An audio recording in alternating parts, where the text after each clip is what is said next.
Good morning, मैं Mantu sir. आज हम लोग मेंसुरेशन में वर्ग पढ़ेंगे। हम लोग बेसिक से पढ़ेंगे, बेसिक से। तो सबसे पहले वर्ग के बारे में चर्चा करेंगे। वर्ग क्या है, वर्ग का परिभाषा क्या है। जैसे जिसकी चारों भुजाएं समान हो तथा प्रत्येक कोण 90 डिग्री का हो। जिसकी चारों भुजाएं समान हो तथा प्रत्येक कोण 90 डिग्री का हो, वर्ग कहलाता है। जैसे मान लिया कोई वर्ग है जिसकी चारों भुजा समान हो, तो मान लिया E10 तो E भी 10, E भी 10, E भी 10। जिसकी चारों भुजाएं समान हो तथा प्रत्येक कोण 90 डिग्री का हो, वर्ग कहलाता है। यानी जिसकी चारों भुजाएं समान हो तथा प्रत्येक कोण 90 डिग्री का हो, वर्ग कहलाता है। जैसे चारों भुजा समान है, 10 है तो E भी 10, E भी 10, E भी 10। अब प्रत्येक कोण क्या हो, 90 डिग्री का हो, तो क्या कहलाएगा, वर्ग कहलाएगा। अब इसमें क्षेत्रफल क्या है। क्षेत्रफल किसी वस्तु द्वारा घेरा गया स्थान क्षेत्रफल कहलाता है। किसी वस्तु द्वारा, मान लिया ये वस्तु है, इस वस्तु द्वारा जितना क्षेत्रफल को घेर रहा है, जितना स्थान को घेर रहा है, क्षेत्रफल कहलाएगा। किसी वस्तु द्वारा घेरा गया स्थान क्या कहलाता है, क्षेत्रफल। ये घेर रहा है, क्षेत्रफल किसी वस्तु द्वारा घेरा गया स्थान क्षेत्रफल कहलाता है। अब परिमाप क्या है, चारों ओर का माप परिमाप कहलाता है। यहां से यहां, यहाँ ये चारों ओर का माप क्या कहलाएगा, परिमाप कहलाएगा। यानी कि चारों को अगर जोड़ दें तो 10, 10, 20, 10, 30, 10, 40 क्या निकल गया, परिमाप। यानी चारों ओर का माप परिमाप कहलाता है। क्षेत्रफल और परिमाप। अब विकर्ण, ये क्या हो गया, विकर्ण हो गया। तो अब इसमें कुछ बेसिक फॉर्मूला है। जैसे 1 नंबर में कि वर्ग का क्षेत्रफल बराबर होता है भुजा स्क्वायर। वर्ग का क्षेत्रफल बराबर भुजा स्क्वायर। दूसरा नंबर, वर्ग का परिमाप बराबर 4 इंटू भुजा होता है। तीसरा नंबर, वर्ग का विकर्ण बराबर √2 इंटू भुजा होता है। √2 इंटू भुजा होता है। यही 3 फॉर्मूला को लेकर के हम लोग चलेंगे। बस इतना ही है। और मेंसुरेशन में जब तक फॉर्मूला नहीं याद है तो आगे हम लोग नहीं बढ़ पाएंगे। अब हम लोग क्वेश्चन पर चर्चा करते हैं। फर्स्ट नंबर क्वेश्चन है कि यदि किसी वर्ग की एक भुजा की लंबाई 10 सेंटीमीटर हो। कहता है यदि किसी वर्ग की एक भुजा की लंबाई 10 सेंटीमीटर हो तो वर्ग का क्षेत्रफल क्या होगा। वर्ग का क्षेत्रफल निकालने के लिए कह रहा है और कहता है वर्ग की एक भुजा की लंबाई 10 सेंटीमीटर दिया हुआ है। तो हम लोग जानते हैं कि वर्ग का क्षेत्रफल बराबर होता है भुजा स्क्वायर। तो 10 एक भुजा दिया हुआ है, तो 10 का स्क्वायर कितना हो गया, 100 वर्ग सेंटीमीटर ना। 10 का स्क्वायर 100 वर्ग सेंटीमीटर। यहाँ ध्यान देंगे कि क्षेत्रफल हमेशा वर्ग सेंटीमीटर में होता है या वर्ग मीटर में होता है। वर्ग सेंटीमीटर, ऑप्शन नंबर डी। और आप लोग को मेरा वीडियो बहुत अच्छा लगे तो मेरे चैनल को सब्सक्राइब करें, लाइक करें और वीडियो शेयर करें। अब अगला क्वेश्चन देखते हैं। दूसरा नंबर, उस वर्ग का क्षेत्रफल क्या है। वर्ग का क्षेत्रफल मांग रहा है, उस वर्ग का क्षेत्रफल क्या है जिसकी एक भुजा 15 सेंटीमीटर। एक भुजा दिया हुआ है तो हम लोग जानते हैं कि वर्ग का क्षेत्रफल बराबर भुजा स्क्वायर। तो एक भुजा दिया हुआ है 15, तो 15 का स्क्वायर, तो 15 का स्क्वायर क्या होगा 225 वर्ग सेंटीमीटर। वर्ग सेंटीमीटर, क्षेत्रफल हमेशा वर्ग सेंटीमीटर। Option number A. अब अगला क्वेश्चन देखते हैं। तीसरा नंबर का आता है, यदि किसी वर्ग की एक भुजा, वर्ग की एक भुजा दिया हुआ है 40 सेंटीमीटर, तो वर्ग का क्षेत्रफल क्या है। सेम क्वेश्चन इसके पहले। तो हम लोग जानते हैं कि वर्ग का क्षेत्रफल बराबर वर्ग का क्षेत्रफल बराबर भुजा स्क्वायर, यानी भुजा इंटू भुजा। तो वर्ग का क्षेत्रफल भुजा स्क्वायर, एक भुजा दिया हुआ कितना 40 सेंटीमीटर, तो 40 का स्क्वायर क्या होगा 1600 वर्ग सेंटीमीटर। मेरा जवाब आया वर्ग सेंटीमीटर, ऑप्शन नंबर डी। अब अगला क्वेश्चन देख।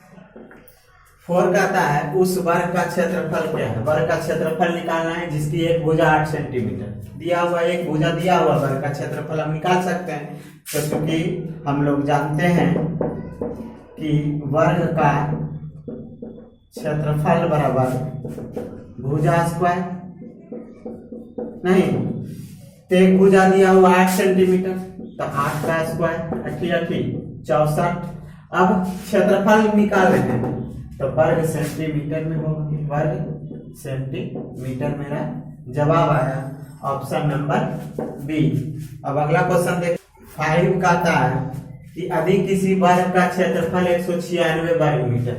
अगर वर्ग का क्षेत्रफल दिया हुआ है, वर्ग का क्षेत्रफल 196 वर्ग मीटर, तो वर्ग की एक भुजा, वर्ग का क्षेत्रफल दिया हुआ है और एक भुजा हमको मांग रहा है। तो वर्ग का क्षेत्रफल दिया हुआ है तो हम लोग जानते हैं कि चूंकि वर्ग का क्षेत्रफल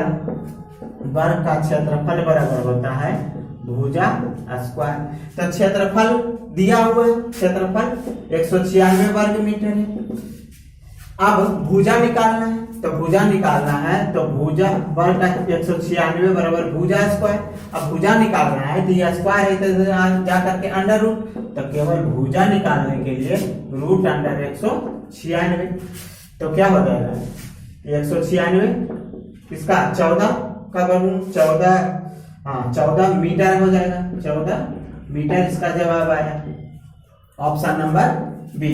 अब अगला 6 नंबर का आता है कि किसी वर्ग का क्षेत्रफल दिया हुआ है 100 वर्ग मीटर, तो वर्ग की एक भुजा, तो एक भुजा निकालने के लिए कहना है वर्ग का क्षेत्रफल दिया हुआ है। तो हम लोग जानते हैं वही फॉर्मूला कि वर्ग का क्षेत्रफल बराबर भुजा स्क्वायर। क्षेत्रफल दिया हुआ है 100 वर्ग मीटर बराबर क्या हो जाएगा भुजा स्क्वायर। अब इधर स्क्वायर है तो केवल भुजा निकालना है, तो स्क्वायर है तो जा करके अंडर रूट, तो इसलिए भुजा बराबर रूट अंडर 100। अब इसका निकाल के कितना आ जाएगा 10, 100 का वर्गमूल 10 क्या हो जाएगा 10 मीटर हो जाएगा, 10 मीटर ऑप्शन नंबर ए। अब अगला क्वेश्चन देखते हैं। 7 का आता है कि किसी वर्ग का क्षेत्रफल 225 वर्ग मीटर, तो वर्ग की एक भुजा। सेम क्वेश्चन है, कहता है किसी वर्ग का क्षेत्रफल दिया हुआ है, भुजा निकालना है। तो हम लोग जानते हैं कि चूंकि वर्ग का क्षेत्रफल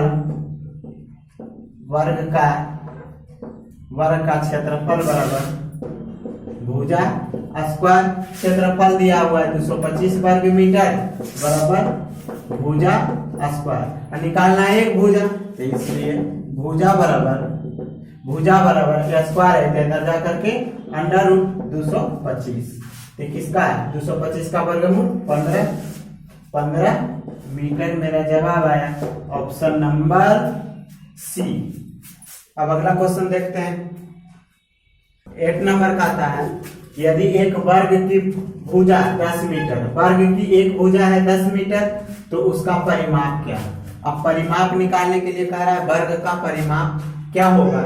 वर्ग की एक भुजा 10 मीटर दिया हुआ है, तो कहता है उसका वर्ग का परिमाप क्या होगा। तो हम लोग जानते हैं कि चूंकि वर्ग का परिमाप बराबर क्या जानते हैं, 4 इंटू भुजा। तो 4 इंटू भुजा, तो भुजा दिया हुआ है 10 मीटर, तो 4 इंटू 10 कितना हो गया, 40 मीटर आ गया। 40 मीटर परिमाप हमेशा मीटर में होता है। और अगर ऐसे भी अगर बिना फॉर्मूला से निकालेंगे तो परिमाप निकालने के लिए कह रहा है वर्ग की एक भुजा 10 मीटर है, तो मान लिया ये वर्ग है, तो ये 10, तो ये 10, तो ये भी 10, तो ये भी 10। तो हम बोले थे कि परिमाप क्या होता है, चारों ओर का माप परिमाप कहलाता है। तो अगर इसको जोड़ दें 10, 10, 20, 10, 30, 10, 40 आ गया। चारों ओर का माप परिमाप कहलाता है। तो चारों को अगर जोड़ दें तो इसका परिमाप निकल जाएगा। तो 10, 20, 30, 10, 40, 40 मीटर। Option number C. अब अगला क्वेश्चन हम लोग देखते हैं। 9 कहता है यदि एक वर्ग की भुजा 50 मीटर, वर्ग की एक भुजा 50 मीटर, तो उसका परिमाप क्या होगा। तो परिमाप ऐसे भी निकाल सकते हैं, चारों ओर का माप परिमाप कहलाता है। तो चारों को जोड़ दें, वर्ग है 50, 50, 50, ये भी 50, तो चारों को अगर जोड़ दें तो परिमाप निकल जाएगा। तो 50, 50, 100, 150, 50 कितना हो गया, 200। तो 200 मीटर मेरा जवाब आ गया। ऐसे फॉर्मूला पर चलना है। तो चूंकि वर्ग का परिमाप बराबर क्या होगा, 4 इंटू भुजा। तो 4 इंटू भुजा कितना, 50, 200 मीटर मेरा जवाब आ गया। Option number B.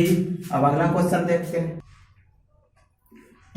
10 नंबर का आता है एक वर्गाकार मैदान की लंबाई 40 मीटर। वर्गाकार मैदान है, एक वर्गाकार मैदान है, मैदान की लंबाई 40 मीटर। तो उसके चारों ओर चक्कर लगाने में कितना समय लगेगा, कहता चारों ओर। तो वर्गाकार मैदान की लंबाई 40 मीटर थी, 40 थे और 40 थे, ये भी 40 थे, ये भी 40, यानी चारों ओर कह रहा है कि उसके चारों ओर चक्कर लगाने में कितना चलना पड़ेगा। तो यानी कि चारों ओर परिमाप कह रहा है। तो चारों ओर का माप परिमाप, चारों को अगर जोड़ दें तो परिमाप निकल जाएगा। तो 40, 40, 80, 80 और 40, 120, 120 और 40, 160, यानी 160 मीटर। 160 मीटर इसका जवाब आ गया। नहीं तो फॉर्मूला पर चलना है।